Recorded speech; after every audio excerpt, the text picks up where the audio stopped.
Edhe këtë ngjarje, edhe vrasjen e gjykatës e ka marrë SPAK, thotë. Është arrestuar shefi i rojeve private, të policisë private. Pra gjykatat i kemi me polici private, që është një problem tjetër. Atëre të ju do të dalim. Tani, vijojmë, a kemi pat Zoti Bregu, Zoti Dervishi, ndonjë informacion tjetër nga kjo ngjarje e rend. Me që nisi, Zoti Dervishi vijon.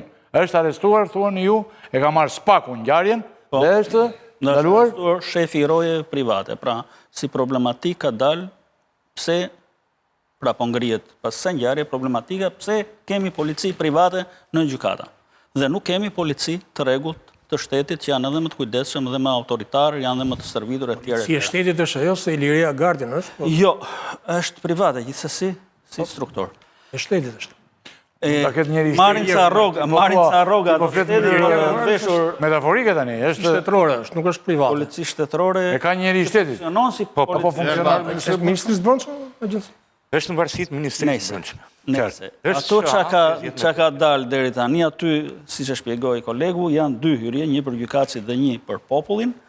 Ajo çfarë mendojnë ata deri tani është që ose nuk ka punuar pajisja, ose pajisja ka punuar, po le të kaloj se çelsat ka.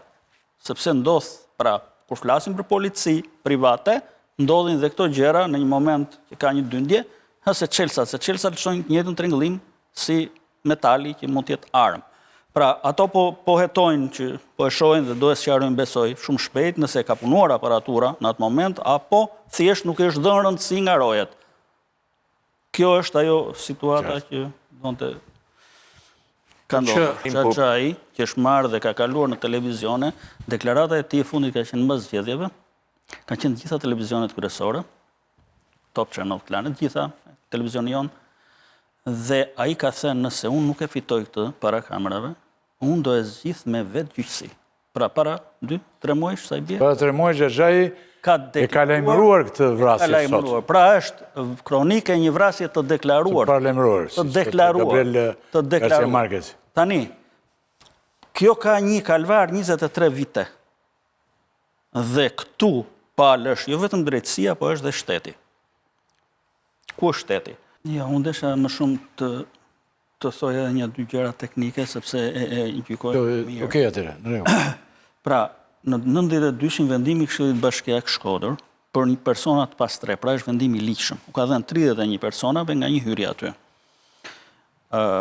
Kur ka qenë Lorenz Luka, kryetari i bashkisë. Po, pra, pas kësaj ky njeriu ka ardhur dhe ka thënë që unë e kam të trashëguar pronën dhe e ka fituar. Këtu ngrihen të gjithë ta kundërshtarët dhe thonë që ti nuk je shkodran, ti nuk e prona Shkodër dhe këtë e ke bërë, e ke fituar me korrupsion. Po nuk është shkodran. Prona nuk është shkodran. Ashtu, tani ç'ndodh? Lorenz Luka jep vendim, pra u akuzojnë këta njëri tjetrin, jep vendim të privatizohet godina pa vendim të Këshillit Bashkiak. Ndërkohë që Ministria e Financave e ka bërë. Pra, jo vetëm ka marrë pronën, po ka privatizuar godinën dhe e ka bler atë. Në 2012 futet në lojë për mbarimi dhe ja kthen këtij 2 banesa që ishin bosh aty, ja kthen këtij zotit. Ndërkohë të tjerët pastaj fillojnë luftën. Në gjithë këtë histori, se flasim janë 23 vjet. Janë rreth 30 gjykatës që janë marrë me këtë punë, 10 prokuror, 4 ministra finance. Gjithë kjo ushtri e ka lënë këtë ngjarje të vej këtu ku shkoi. E gjithë kjo ushtri, njerëzisht të shtetit dhe të drejtësisë. Sigurisht që ka një problem. Këto njerëz s'mund t'ja japësh një vendim dhe s'mund të aprovohet nga Ministria e Financave, pa u zgjidhur njëherë problemi i këtyre njerëzve, këtyre 31 familjeve. S'mund të ndodhë kjo gjë, sepse është pjesa njerëzore brenda.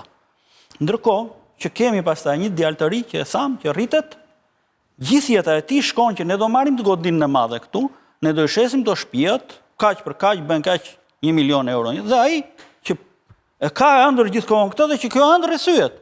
Për mua, ai nuk është një djalë që ka një makinë të bukur dhe po bën këtë gjë. Për mua është një djalë që është thyer atë ëndër që ka pasur. I është thyer. Dhe pushkën ai nuk e ka drejtuar atë gjykatësit. Ai doli përpara. Pushkën e ka drejtuar shtetit dhe drejtësisë në Shqipëri. Unë këtë mendim kam. Jo, ti ke drejta kesh të mendim dhe ne, sigurisht bota është e mbushur me Dashi është diversive. Mendojmë në mënyra të ndryshme. Unë, për shembull, nuk mendoj plotësisht kështu. Mendoj si ty, po jo kaq. Unë mendoj që një njeri që merr pushkën dhe ngre, sigurisht mund të edhe sikur të ketë arritur kulmin e vet, sepse të thonë këtu që është një mashtrim, është një fega, nuk është pro natyre. Por ndërkohë ai është përgatitur për të gjë të gjitha, por pjesa dërmuese e këtyre njerëzve, e këtij brezi dhe një brez tjetër mbrapa këtij, nuk kanë shkuar fare në shkolla, i dashur.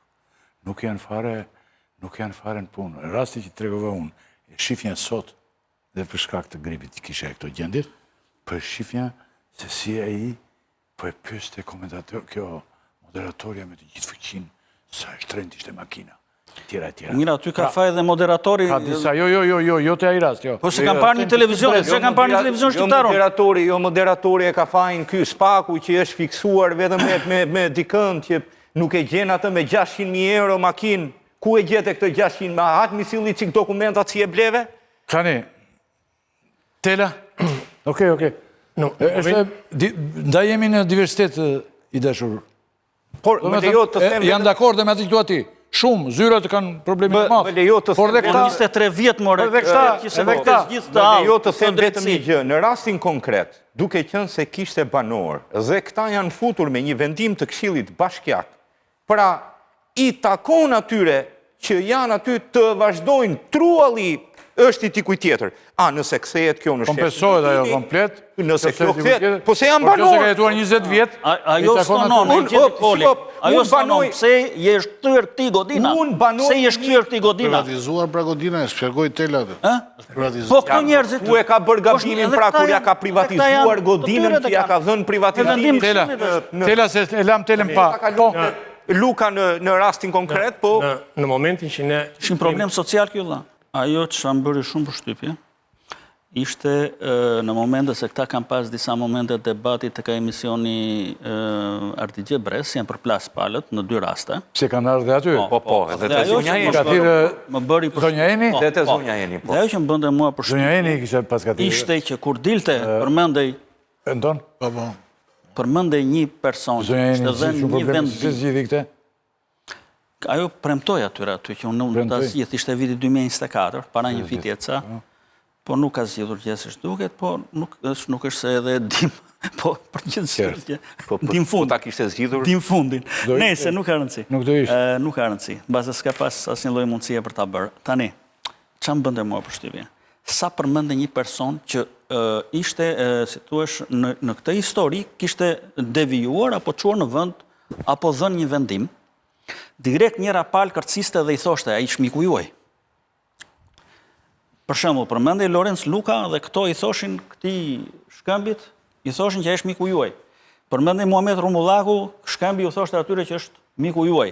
Pra, përmendej një prokuror, ky është miku juaj, këtë e keni paguar ju. E me radhë. Pra, besimi në popull, të paktën tek ky grup njerëzish, që në këtë vend gjithçka tjetërsohet dhe falsifikohet. Pra, me këtë, pra, policia falsifikon, drejtësia falsifikon, shteti falsifikon, bashkia falsifikon, pra, kështu është ngritur dhe kjo ka qenë fryma e kësaj si ngjarje nga sa ndiqja unë debatin atje.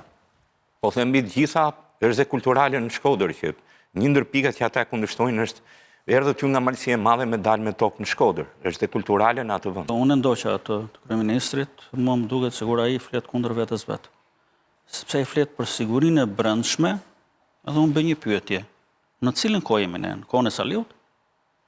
Kush shtet e ka këtë sigurinë e brendshme? E dyta, mungon teknologjia, thot. Pse nuk është teknologjia? Kush? Të huaj do na bëjnë? Do na bëjnë opozita? Kush do na bëjnë? Thot për armët. Armët i kemi sheshit. Unë po shikoja të fundit që doli të Rumit, të Shijakut, ato përgjimet, ku ata kishin blerë me 1.350 euro, një sniper, 4 Kalashnikov, që ishin të teknologjisë fundit, me pjesë plastike, janë bëhen më të lehtë, e tjera, për një çmim që ka i bën një pistolet. Atëherë armë që nga në sheshit, armë teknologjisë fundit. Atëherë, ne na vra gjykatësi. Dhe s'kemi siguri, s'kemi këtë, s'kemi atë. Po mirë, ne pse na ndodh? Si popull që duhet na ndodhi gjëja dhe pastaj të vëmë duart në kokë.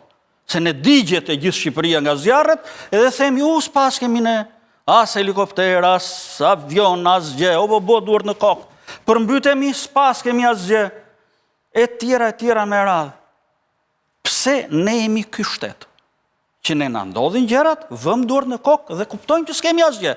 Qartë. Ky është problemi. Për mua ka një nënvizim poshtë, korrupsioni i lidh të gjitha këto bashkë.